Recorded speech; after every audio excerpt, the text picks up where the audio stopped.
Muy buenas noches, sean bienvenidos a una nueva sesión de la Cátedra Libre Manfredo Kempf Mercado de la Facultad de Ciencias Jurídicas y Sociales de la Universidad Privada de Santa Cruz de la Sierra. Hemos invitado a Luis Yáñez Valdés, en primer lugar, quien es abogado, especialista en derechos humanos y catedrático de esta Casa de Estudios Superiores. Luego, a fin de considerar el mismo fenómeno, de acuerdo con el enfoque que brinda el estudio de las relaciones internacionales, está Rubén García Sandoval, internacionalista, conflictólogo, al igual que catedrático de la UPSA. Y finalmente, un investigador social, Jorge Loaiza, quien cuenta con la posibilidad de ofrecernos una mirada más crítica desde la perspectiva cultural. Y, en primer lugar, tendrá la palabra Rubén García Sandoval. Bueno, muy buenas noches a todos los presentes. Quiero agradecer especialmente a la universidad, a la UPSA, persona de Enrique Fernández García, que organiza la Cátedra Libre Manfredo Kempf Mercado, y a la vez saludar a quienes nos escuchan a través del podcast de la Cátedra Libre Manfredo Kempf Mercado. El día de ayer se cumplieron 30 años, que no es un número menor, del genocidio en Ruanda, que como primera impresión les voy a tener que decir que es una de las mayores vergüenzas de la humanidad, al menos en las últimas décadas. Fue casi 1 millón de muertos. Al no haber un control, al ser tantos muertos, no hay una convención en cuál es el número exacto, pero convengamos que 800.000 o casi 1 millón de muertes en 100 días, en 5 meses. Y hay que hacer hincapié también inicialmente en que la civilización occidental tenía una responsabilidad muy alta, especialmente Bélgica, ¿no? Al ser Ruanda una colonia belga. Pero más allá de lo histórico, existía una responsabilidad porque eran quienes podían intervenir y hacer algo en el momento. Al contrario, lo que hicieron fue levantar las manos, mirar hacia otro lado y huir de Ruanda quienes estaban en el país en el momento, ¿no? Se retiraron a los occidentales que había en la zona de conflicto y se guardó silencio en los grandes medios de comunicación masiva. Entonces, quiero partir desde ese punto de vista, pero antes, para entender qué ocurría en Ruanda, quiero leer un fragmento de un libro que titula Cuando las víctimas se convierten en asesinos, de Mahmoud Madmani. El autor, que hizo un estudio en esta década de los 90 sobre qué había ocurrido en Ruanda, cuando muchos estaban estudiando y debatiendo qué había ocurrido, se hablaba de qué ocurrió realmente o cuál era el origen de este conflicto, de esta confrontación entre, ya sabrán ustedes, los dos grupos que se enfrentaron, ¿no? Los Tutsis y los Hutus. Entonces, Mamdani decía, en un lado estaban los que defendían que la diferencia no existía o que era simplemente una diferencia económica, una diferencia de clase entre pobres y ricos, o una división del trabajo entre agricultores y pastores. En el otro lado estaban los que sostenían que la diferencia era sociobiológica. Según ellos, Hutus y Tutsis eran dos pueblos distintos con historias distintas.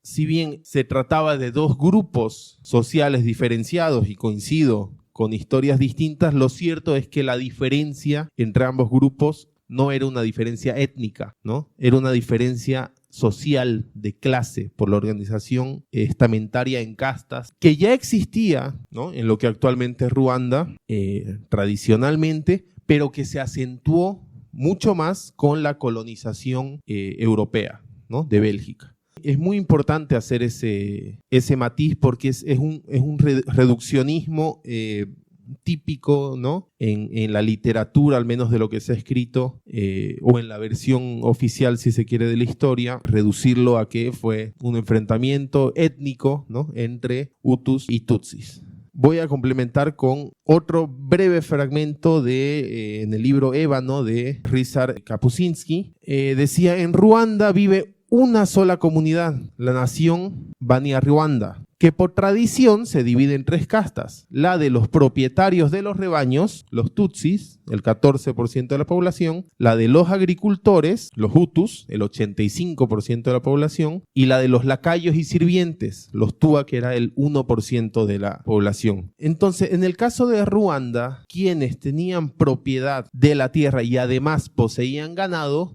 tenían una categoría social más alta, más que la de los campesinos, ¿no? Agricultores, y aún más allá la de los sirvientes. Tradicionalmente, una vez ingresa la colonización belga, esta minoría tutsi se ve beneficiada porque los belgas acentuaron estas diferencias, ¿no?, a lo largo de los siglos, y quedó marcada como una tradición dentro de este grupo, de esta nación, Banyarwanda, que no solamente está en Ruanda, sino también tiene cierta población en los países limítrofes, ¿no?, en el Congo, en Uganda, en Tanzania, etc. Entonces, volviendo al punto central, no se trataba de una diferencia étnica, sino social, ¿no?, económica principalmente. Me parece importante hacer ese matiz para romper un poco con la tradición y 30 años después poder reflexionar sobre esto. Otra cosa en la que quería hacer énfasis ahora, 30 años después de esta masacre, ya lo mencionaba al comienzo, es la cuestión de la responsabilidad de la civilización occidental, pero también de las instituciones que tenían alguna presencia en Ruanda en ese momento. Estamos hablando de las Naciones Unidas, ¿no?, que tenía incluso cascos azules presentes y fueron retirados en el momento. Y este episodio en 1994 fue de alguna manera el inicio del descrédito de la Organización de Naciones Unidas en el sentido de la confianza que tiene la comunidad internacional en la institución, ¿no? En su momento las Naciones Unidas sí cumplieron un rol importante y un rol determinante en la reconfiguración del orden post Segunda Guerra Mundial, sin ninguna duda. Pero para fines del siglo XX, en 1994, Naciones Unidas no tuvo la capacidad de resolver esta cuestión, de intervenir como debía hacerlo. Habrán tenido sus motivos. Ellos se acogieron a que la situación era incontrolable, y ciertamente, o sea, si hay turbas de miles de personas armadas con machetes, con unos cuantos cascos azules no se puede hacer mucho, ¿no? Pero de ahí a levantar las manos y que ni siquiera se hable del tema hasta tiempo después, fue tremenda irresponsabilidad. Desde entonces se vio que si Naciones Unidas no podía hacerle frente a un problema interno que sí tenía sus alcances, digamos, no más allá de las fronteras de Ruanda, pero estamos hablando de un problema civil, digamos, no interno, mucho menos iba a poder garantizar la seguridad mundial, ¿no? Esto, el descrédito creció aún más, me voy a desviar un poquito, pero es para que cierre la idea. El descrédito creció aún más el 2001, es decir, 7 años después, con el atentado de Al Qaeda a las torres gemelas del World Trade Center en Nueva York. De ahí en más, creo que al menos para las nuevas generaciones, las Naciones Unidas no representan una institución relevante o que realmente pueda hacer frente a los problemas del mundo, más allá de la seguridad, ¿no? Problemas alimentarios, problemas socioculturales, étnicos, etc. Y a mí me parece importante hacer el paralelismo de lo que ocurrió en Ruanda en 1994 con lo que está ocurriendo a día de hoy, más acentuado ya hace unos meses, en Palestina, ¿no? Es decir, el genocidio del Estado de Israel sobre el pueblo palestino, porque no se puede hablar de una guerra en términos al menos académicos, ¿no? La prensa probablemente a cualquier cosa que tenga armas de por medio y enfrenta a unos y a otros le va a llamar guerra, pero si no hablamos de 2 estados consolidados con ejército, un ejército formal, armado, no se puede hablar de guerra. Estamos hablando de un Estado, no solamente un Estado cualquiera, sino el Estado de Israel, que tiene una capacidad armamentística enorme, donde básicamente no existen civiles porque tanto hombres como mujeres tienen que llevar 3 años de formación militar obligatoria, frente a los palestinos que sin dejar de lado, ¿no?, el ataque y los grupos armados que existen, en este caso Hamas, en la Franja de Gaza, y por el otro lado en Cisjordania tampoco es que sea ¿no?, la mejor referencia histórica, al menos de ausencia de conflictos, pero eso no justifica lo que está ocurriendo ahora en esta parte del mundo. Me parece también fundamental hacer ese paralelismo, porque a pesar de que finalmente ya salió una resolución del Consejo de Seguridad de las Naciones Unidas exigiendo un cese al fuego, que al final Estados Unidos se abstuvo porque decía cese permanente y no el cese temporal, que era la resolución que ellos promovían, finalmente se logró aprobar. ¿Pero en qué queda eso? O sea, pueden estar los 5 miembros permanentes de Naciones Unidas y el Consejo de Seguridad en pleno aprobando esta resolución sin que tenga mayor efecto en las decisiones, en este caso, de Benjamín Netanyahu. Entonces, la pregunta es, ¿de qué sirven las Naciones Unidas a día de hoy? Estamos hablando de, obviamente hay muchas diferencias, digamos, ¿no?, entre incluso la configuración territorial de Ruanda con Palestina, pero el paralelismo me parece importante. El fracaso de Naciones Unidas en Ruanda fue evidente, y sin duda que el nivel de confianza que tiene la comunidad internacional y de gran parte de los analistas y líderes de opinión a nivel internacional ya no es la misma desde este episodio, ¿no? Para ir cerrando, porque seguramente complementarán con más datos sobre el proceso en sí, yo quiero comentar un poco sobre lo que es Ruanda hoy, ¿no?, con cierta esperanza, con cierta alegría, porque a 30 años, que en términos de conflictos sociales puede ser nada, puede ser muy, muy, muy poco tiempo para lograr sobrellevar una masacre y el trauma que implica para toda una sociedad. Insisto, fueron casi 1 millón de muertos en 100 días. Había básicamente 5 muertos por minuto, o sea, estamos hablando de una atrocidad nunca antes vista. Y Ruanda, el pueblo de Ruanda, tanto Hutus como Tutsis, han logrado cierta reconciliación nacional, y además, desde ya hace unos años que a Ruanda le dicen la Suiza de África, porque ha alcanzado ciertos niveles de crecimiento y de modernización, vamos a decir, que han demostrado bastante madurez, ¿no?, después de este conflicto. El presidente Paul Kagame va a cumplir ya 24 años gobernando a la cabeza del Frente Patriótico Ruandés. Si creíamos que con Evo teníamos un gobernante longevo, imagínense, está desde el año 2000 el presidente en Ruanda. Pero lo cierto es que ha logrado, con cierto grado de autoritarismo o no, lo podemos debatir en otro momento, ha logrado nuevos consensos en la sociedad ruandesa, logrando una estabilidad social que se traduce en crecimiento económico, ¿no? Y bueno, trayendo el dato que leía justamente ayer de que ahora en Ruanda el promedio de edad es de 19 años de edad, obviamente porque se exterminaron a gran parte, hace 30 años, a gran parte de toda una generación, digamos, ¿no? Pero es una sociedad muy joven.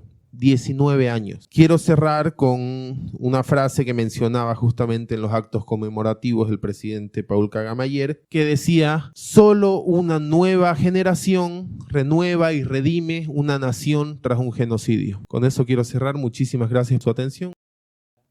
Buenas noches a todos. También a los colegas que me acompañan hoy día. Hoy vamos a ver un tema bastante relevante porque apenas han pasado 30 años. Yo de profesión soy abogado, así que voy a hacer un comentario breve sobre la problemática real. Para que se llegue a un proceso hace falta primeramente la valoración de los hechos, ¿no? Entonces es un poco, sería de mi parte algo superficial remitirme únicamente al 94, sino que hay que hacer un revisionismo histórico. Y bueno, este país que está en el centro oeste del África, que al igual que Bolivia no tiene costa marítima y es muy pequeño, es como la mitad de Pando, si queremos verlo de esa manera, un poco más chico todavía, primeramente recibió una colonización alemana, ¿no? Y estos alemanes, en su visión científica, ellos consideraron que habían dos etnias, o también les decían dos naciones, ¿no? Hutus y Tutsis. Una enorme mayoría Hutus de más del 80% y una minoría Tutsi de menos del 20%. No obstante, de acuerdo a la rigurosidad científica que hoy existe, ¿qué se considera una nación? ¿Qué es una nación? Una nación es un grupo humano que vive en un determinado lugar del planeta hace siglos y siglos, que tiene una cultura en común, que tiene un idioma o dialecto y que tiene una cosmovisión de la vida. Ejemplo, el País Vasco. Ejemplo, las naciones que hay en Rusia hoy o en Bolivia, que según la Constitución son 36, aunque los sirios no eran 100 personas o menos, pero bueno, más o menos eso se entiende por nación. Un mismo territorio, un mismo idioma o dialecto, una misma cultura, ¿sí? Y una historia en común, precedida por muchos siglos. Sin embargo, en Ruanda, estos dos grupos que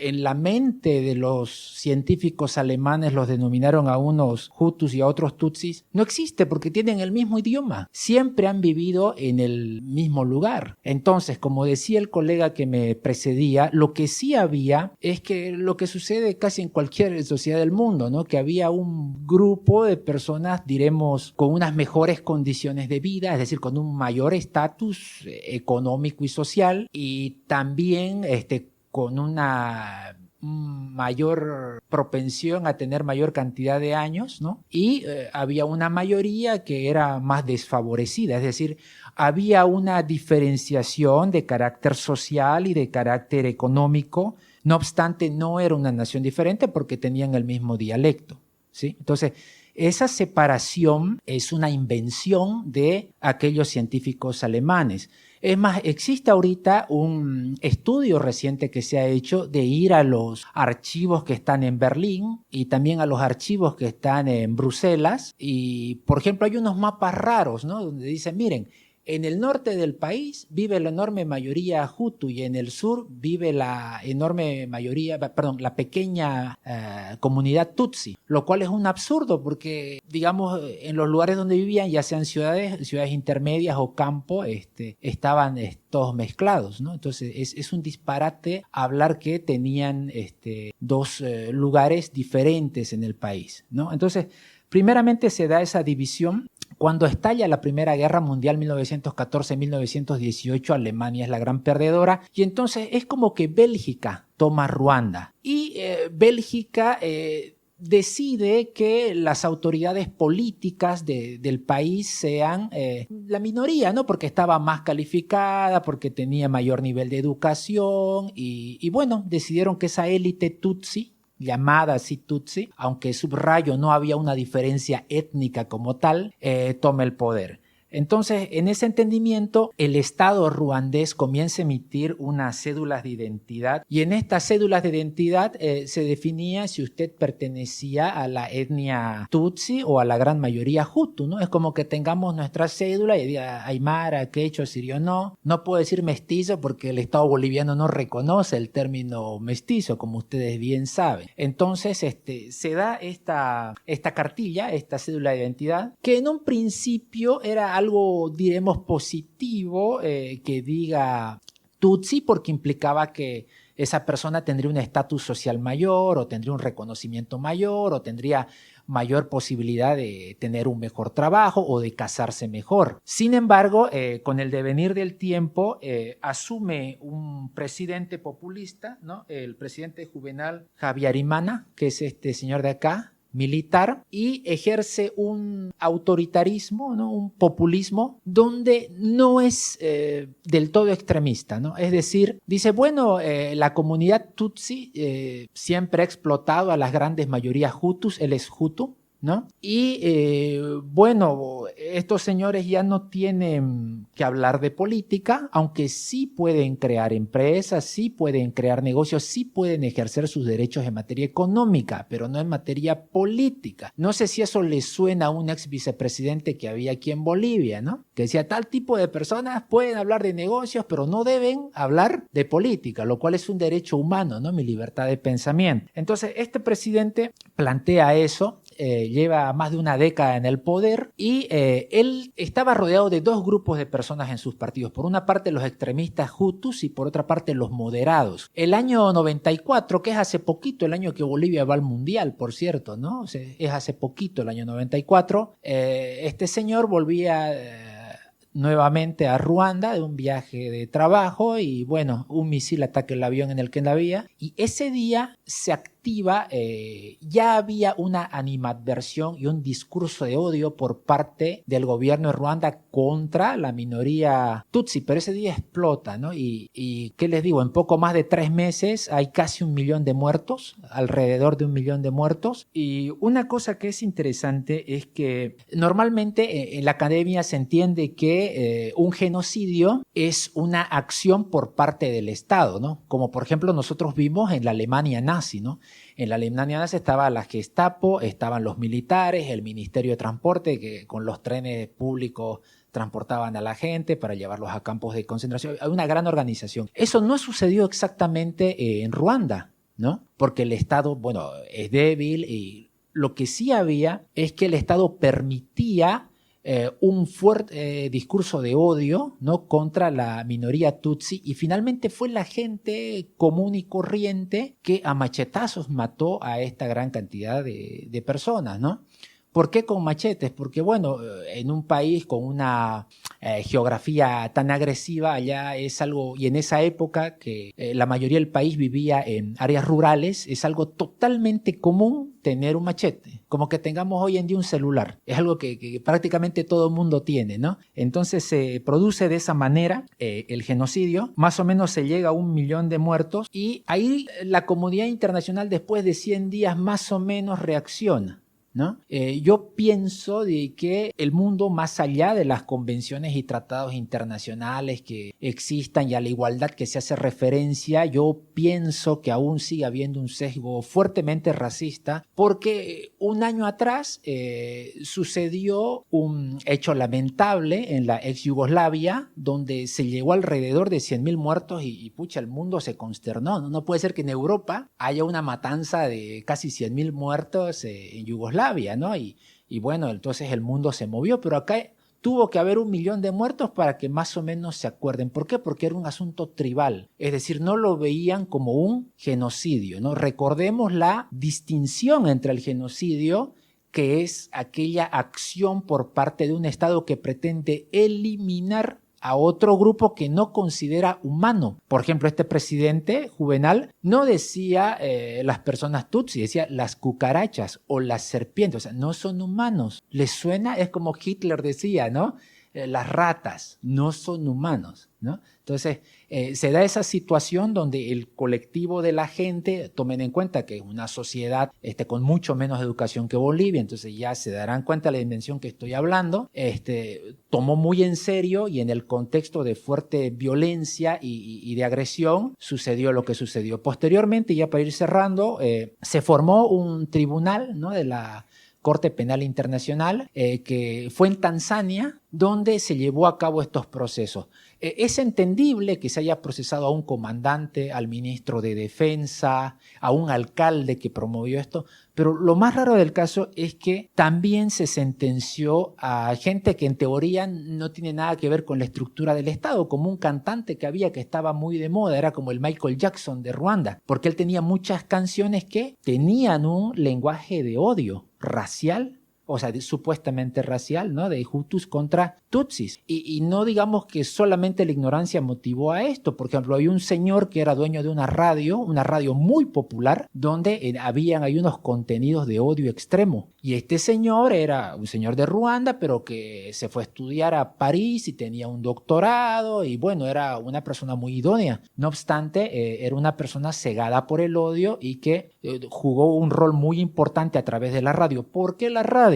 Porque ese país de una economía muy pobre por aquel momento tenía periódicos de muy poco tiraje, tampoco la gente tiene el hábito de leer y no mucha gente tenía televisión. Y como era un país que la mayoría de la gente estaba concentrada en el área rural, Entonces la radio era por excelencia el medio de comunicación que más se usaba, ¿no? Entonces, en suma, esta experiencia de mitad de los 90 es algo que conmueve y nos llama a la reflexión también por la inacción de estas grandes organizaciones como la ONU, que tiene un presupuesto carísimo para reunirse o tener cócteles en hoteles de 5 o 7 estrellas. No obstante, el fin ulterior, que es la paz mundial, no siempre es una prioridad. Muchas gracias por invitarme. Agradezco los aportes que ustedes han hecho porque un poco mi perspectiva va a ser más teórica y tratando de buscar un análisis un poco más general. Entonces agradezco mucho el enfoque concreto que le han dado al tema de los genocidios en Ruanda. En especial porque mientras me preparaba para venir a hablarles, yo me preguntaba qué hace de diferente o de particular a esto que ha pasado en Ruanda hace 30 años si consideramos que en la historia humana los genocidios no son nada nuevo ni significativo. Tienen desde la Biblia momentos en que el pueblo judío está retomando el territorio, entre comillas, y por ejemplo se ordena el exterminio de toda una ciudad enemiga, mujeres y niños incluidos, más la muerte de animales. Es famosa una parte de la Biblia, lamento no acordarme de memoria el versículo, cuando matan a todos los hombres, secuestran a las mujeres y a los niños y llevan el ganado, y el profeta le recrimina al rey y le dice, Dios no quería esto, Dios quería el exterminio total, y quitándole la autoridad le quita la espada y comienza a decapitar mujeres y niños. Y el resto comienzan a ser, porque eran el pueblo elegido, ¿no? Posteriormente, los griegos, por un motivo más político, en la guerra del Peloponeso, Atenas termina perdiendo, pero mientras estaba ganando, hay una isla cercana de una colonia griega que era independiente en la tradición del Peloponeso. Eran descendientes de los espartanos. No tenían una afiliación particular con la Liga Espartana, se consideraban medianamente neutros, como les dije, pero los griegos, para hacer propaganda de victoria, dicen, vamos a eliminar esa isla. Y cometen el acto político de propaganda, los griegos sabían muy bien de propaganda, en su época le decían demagogia, de ponerlos como traidores. De por sí ya tenían una fuerte carga, en especial los atenienses, de rechazo al extranjero, de profunda desconfianza. Recuerden que se hablaba de los extranjeros como gente inferior. A eso le sumaron la desconfianza de que eran espías y demás. Les ofrecen una pseudopaz en condiciones totalmente deplorables. Los de esta isla no aceptan y los griegos proceden a exterminarlos, sin dejar piedra sobre piedra. En Roma lo mismo, Roma contra Cartago. Al principio Cartago era una competencia comercial. Roma, en su afán imperialista, agarra y dice, no podemos soportar la competencia comercial, no podemos soportar que haya otra potencia que sea capaz de medirse con nosotros porque nos perjudica. Además, ellos tienen otra visión, otra manera de entender el mundo. Eran descendientes de fenicios, los de Cartago. Tenían una cultura viajera súper amplia que tenía la característica de introducir otras culturas. Los romanos, por el contrario, eran imperialistas, heredaron de los griegos esta visión de la continua mejora, pero la exclusión de determinados aspectos, aunque incluían dioses extranjeros y demás. Y se va armando a través de los años, toma un buen tiempito de años, pero el odio absoluto de Roma hacia Cartago. No me acuerdo el nombre del filósofo que tenía un ayudante que en cada momento que iba a comer le pedía que le repita y le grite, dale enda Cartago. Cartago debe ser destruido. Y esto se vuelve una vox populi, ¿no? Que es la voz de Dios, de nuevo. Entonces terminan arrasando Cartago y le pasan sal para que nada más vuelva a crecer. Entonces yo dije, bueno, pueblo judío, el holocausto judío, Ruanda, si el genocidio no tiene nada de nuevo en la historia de la humanidad, ¿por qué Ruanda es tan particularmente molesto? Y creo que es porque revela que no aprendimos la lección del holocausto. Revela que a pesar de toda nuestra civilización occidental, nuestro barniz de humanismo, nuestros logros científicos, nuestros grandes desarrollos, la tecnología jurídica, el derecho es una tecnología espectacular a nivel cultural y teórico. Nuestra tecnología jurídica, nuestros tratados avanzados, nuestras nuevas instituciones internacionales como la ONU y demás. Que pase Ruanda demuestra que eso sirvió poco y eso es terrible. Es un sopapo a Occidente, por lo menos a la cultura occidental. Y ahí me pregunté, ¿hubo en algún momento alguien que hablara sobre esto? Y tenemos a alguien que en su momento despertó una roncha muy grande. Hay varios artículos, los pueden revisar, hay uno que incluso está de moda ahorita, que es el tema de la banalidad del mal. Hannah Arendt, cuando se hacen los juicios a los nazis, se entrevista con uno de ellos y ve que era un tipo hasta moral, era un burócrata, que cuando le pasan el libro de Lolita, eso dice en el artículo que leí, el tipo dice, pucha, literatura inmoral. Y el tipo tenía esta idea de que era un burócrata, él había ejecutado órdenes, la clásica, solo seguía orden. Pero el punto es que sus campos de exterminio mataron muchísima. En los campos de exterminio, porque sí hubieron campos de exterminio en Ruanda, solamente que no tenían cercas, eran grupos. Se dieron situaciones terribles, organizadas. Si bien es cierto que el Estado no puso recursos de manera directa, hay una característica particular que se repite en casi todos estos eventos que les he contado. Desde la época bíblica, pasando por el holocausto nazi, pasando por Ruanda, el apoyo directo del Estado a pseudomilicias. En Ruanda se organizaron varias comunidades de jóvenes, muy como estilo camisas pardas, camisas negras, aquí en Bolivia los camisas del color que quieran y demás, que si bien no eran parte del aparato estatal, eran paraestatales financiados y apoyados por los medios estatal. En el caso de Ruanda, por ejemplo, llegaron a haber 5 grupos paramilitares o milicias o juventudes populares, como quieran llamarlas, vienen a ser lo mismo. Es el brazo político del Estado sin que el Estado se manche, ¿no? Y esto lo mismo lo tienen desde el tiempo bíblico, los guerreros elegidos, bla, bla, bla, ¿no? Entonces yo decía, si todo esto se repite, ¿qué puede haber? Y comencé a pensar en un pequeño marco teórico. Y como bien se mencionaba aquí, primero hay una cosa que a mí en lo personal, tengo tendencias anarquistas, me resulta grotesco que no se mencione, y es la instrumentalización, la manipulación de la población por un poder, forzando determinadas diferencias, recalcándolas, alimentándolas, nutriéndolas, para generar odios de crisis que permitan que una autoridad poderosa, carismática, bla, bla, bla, logre movimientos políticos que desencadenen genocidios, separaciones. Lo hemos visto en todo el tema báltico, Yugoslavia y demás. Gran parte de ese tema separatista estaba fundado en precisamente temas éticos raciales. Bajo el mismo discurso, exactamente, ustedes lo pueden ver en Yugoslavia, Países Bajos, España y demás. Somos otros, somos distintos. Ellos son malos, nosotros somos buenos. Es eterno, es el dilema civilización-barbarie desde siempre. El grupo que considera que tiene un X derecho negado maneja la carta de somos civilizados. Contra el grupo que se considera del que hay que separarse, distanciarse y demás, son bárbaros. Y ahí pueden poner las etiquetas que quieren. Yo me decía, si esto es tan mecánico, de alguna manera, ¿por qué puede ser, no? Entonces, armando una especie de marco teórico, decía, primero tenemos un evento, como está de moda decir, canónico, que es nuestro amigo Maquiavelo. Maquiavelo es el primer tipo que separa la política de la moral. Hasta ahora nos duele, cuando se estudia ciencias políticas, derecho, sociología y demás, esta distinción cruel, radical que hace Maquiavelo entre la moral y la ética y la política es muy dolorosa, porque Maquiavelo, aunque era republicano, está en el Renacimiento, es parte de un humanismo naciente. Es un tipo tan visionario que dice, la política se define por sus resultados, punto. Que esos resultados sean buenos, malos, mejores, peores, una de dos, o se analiza desde la misma política y se pregunta cómo se mejoran, qué pasó mal, qué podemos corregir, o se analiza desde una ética o una moral, y la ética y la moral varían. Entonces, llega este hombre Maquiavelo y dice, la política es lo que cuenta. ¿Y qué es la política al final? Es el ejercicio del poder para determinados fines y propósitos que tiene este poder. Algo abstracto quizá. Ahí viene Hannah Arendt, precisamente. Yo le recomiendo, hay un libro que no escribe ella, es una edición que se llama ¿Qué es la política? Y ahí Hannah Arendt dice algo fundamental. Ella no era una filósofa, como ella misma se define, era una teórica política. Y dice, Maquiavelo maneja la práctica política, porque él hace una cosa que no nos habíamos preguntado en 5.000 años de humanidad, desde antes de las pirámides. Maquiavelo es el primero en decir, ni los chinos, se había preguntado, ¿qué es lo obvio?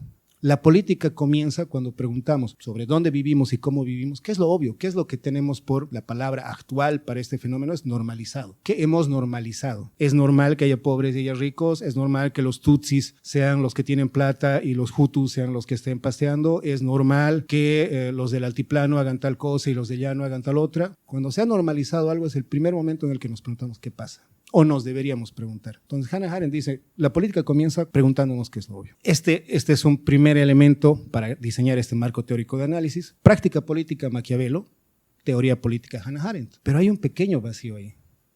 ¿Cómo llegamos del poder a la gente, a los grupos, a la ejecución de genocidios, guerras civiles, movimientos de separación, movimientos de integración de minorías, lo que intentó hacer Venezuela hace poco, ¿no? Ellos son parte de nuestro territorio históricamente, pero han sido separados, por lo tanto vamos a incorporarlos. No siempre se trata de separar, también se trata de integrar a veces los fundamentos políticos. Entonces, en Ruanda pasa algo bien interesante. También tengo 2 artículos, uno de Monde Diplomática, el mito de los hutus y de los tutsis. justo lo que ustedes decían, ¿no? ¿Hasta qué punto se consideran etnias y demás? Y otro artículo, La guerra civil en Ruanda, antesala del genocidio, me encantaría que lo lean. Esta diferencia, mucho antes de que lleguen los colonizadores, fue construida. Primero estaban los Tutsis, estaban los Hutus, independientemente de si eran o no eran la misma etnia o eran etnias distintas o demás, hay un colectivo que adquiere más poder por ciertas prácticas sociales económicas, ser ganaderos, que necesita fundamentar, necesita respaldar, necesita políticamente justificar por qué yo soy rico y tú no. Porque no basta decir soy rico porque soy ganadero. Por lo menos no si tú eres pobre y no eres ganadero y quieres ser ganadero y yo no te lo permito. Instrumentalización del poder y justificación de esa instrumentalización. Entonces,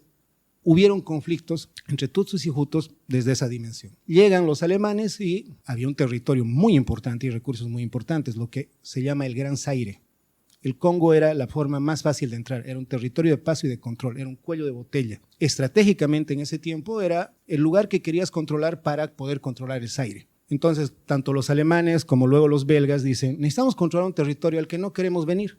O sea, nuestra colonia, básicamente. No queremos estar en esta cochina colonia porque no nos gustan los zancudos, la fiebre y demás, pero queremos controlarla. ¿Qué hacemos? Necesitamos un grupo de gente que instrumentalice nuestras decisiones. Bueno, elegimos a los más ricos para que presionen a los más pobres. ¿Y cómo respaldamos este manejo político? Ya, les justificaremos sus ya antiguas diferencias, pobres, ricos, culturales, sociales, lo que quieran, con este tema étnico, los científicos. Y ahí les ponen sus carnets y demás. Luego llegan los franceses y los franceses, tratando de instaurar esta visión occidental, democrática y demás, deciden mantener el estatus, un barniz de institucionalidad, un barniz de Estado democrático y demás, pero que las prácticas sociales y culturales, especialmente lo socioeconómico, se mantenga. Eso, como se dice vulgarmente, infla el puchichi, porque vos tienes una gran mayoría de gente que dice, ¿de qué nos sirve un Estado supuestamente moderno, supuestamente democrático, supuestamente con X cosas de la modernidad, si nuestra situación real no ha cambiado, ni parece que va a cambiar? Entonces se arma todo un movimiento de confrontación que aprovechan muy bien todos los niveles del poder político involucrados. Lo aprovechan las potencias colonialistas para extraer recursos, lo aprovechan en su momento los grupos dominantes Tutsis, dominantes porque había grupos de poder entre los mismos y pobrecitos Hutus, para decir, miren cómo nos ha traicionado Occidente, nuestros colonizadores siempre nos han pisado la bota con ayuda de estos cipayos del poder. Si se dan cuenta, es un discurso que no varía mucho, ¿no? Y cabe recalcar que también en nuestra posición es fácil hablar de los pobrecitos ruandeses y si nos ponemos a pensar, los indicadores socioeconómicos de Ruanda no eran tan diferentes a los de Bolivia en la misma época. O sea, además, en la escala internacional, Ruanda tiene tanta trascendencia como Bolivia. Entonces no tenemos un punto muy privilegiado del que hablar sobre ellos o ellos de nosotros. Pero siguiendo con el tema. Todo el mundo aprovecha esto y se crea, pueden verlo de distintas maneras, pueden verlo desde una búsqueda de hegemonía, pueden verlo desde la ventana de Overton, pueden verlo desde distintas explicaciones, pero ¿cómo justificamos las agresiones que vamos a cometer? La pregunta que todo grupo en control de cierto grado de poder quería responder. Los Tutsis, porque nos han oprimido toda la vida. Los Hutus, porque están yendo contra nuestras instituciones, están yendo contra la tradición. Nosotros somos un país que ha ido avanzando y que se ha occidentalizado y se ha modernizado, y estos Hutus se están atentando contra eso. Dinámicas del poder. Ahora, con ese marco teórico que les decía Maquiavelo y de Hannah Arendt, surge este tema de Hannah Arendt, la banalidad del mal, que era a lo que quiero. Se dan todos estos temas de genocidios y demás. Llegan los juicios de los que nos hablan, pero ¿cuál es la respuesta? ¿Cuál es el aprendizaje real que podemos tener nosotros sobre eso? Si lo dejamos en el marco del derecho ha habido un proceso justo y ha habido una sanción justa. Listo. ¿Eso en qué nos ayuda a nosotros como sociedad? Bueno, sabemos que de hecho con una ONU que no ha funcionado, con una situación muy difícil, aún como nos comentan en Ruanda, no ha sido tal el tema de un juicio justo y una sentencia justa. Entonces sigo preguntándome, ¿en qué nos puede ayudar? Y ahí veía algunos temas interesantes. Hay un artículo que se llama Del terror al exterminio, un apunte sobre las matanzas de civiles en El Salvador y Guatemala durante la década de 1980. Les recomiendo este artículo porque van a ver que si bien no se habla de genocidios, 1.5, 2.5% de la población en esos países fue eliminada, se habla de la guerra del terror. Y van a ver que no hay gran diferencia entre cómo se formó el genocidio con lo que pasó en nuestros países, la época de las dictaduras, por ejemplo, el Plan Cóndor y demás. Entonces, hay estas semejanzas y de repente me pregunto, de estas semejanzas, ¿qué lección podemos aprender? Y la lección más valiosa que creo que podemos entender es que cualquier cosa que se base en esta separación tradicional, los civilizados, nosotros, contra los bárbaros, ellos, los buenos contra los malos. Cuando veamos una polaridad, deberíamos hacer como Hannah Arendt y preguntarnos, esto que parece tan obvio, esta polaridad tan obvia, ¿es algo construido, gestionado desde el poder y en la que nosotros estamos cayendo estúpidamente o no? ¿Por qué? Porque junto con Arendt y Maquiavelo hay un tercer elemento, discutido pero muy efectivo, que es este tema de la biopolítica. Foucault habla de este tema y dice, no se puede, el puente necesario entre la teoría política y la práctica política, la acción como tal, es nosotros, como comunidad.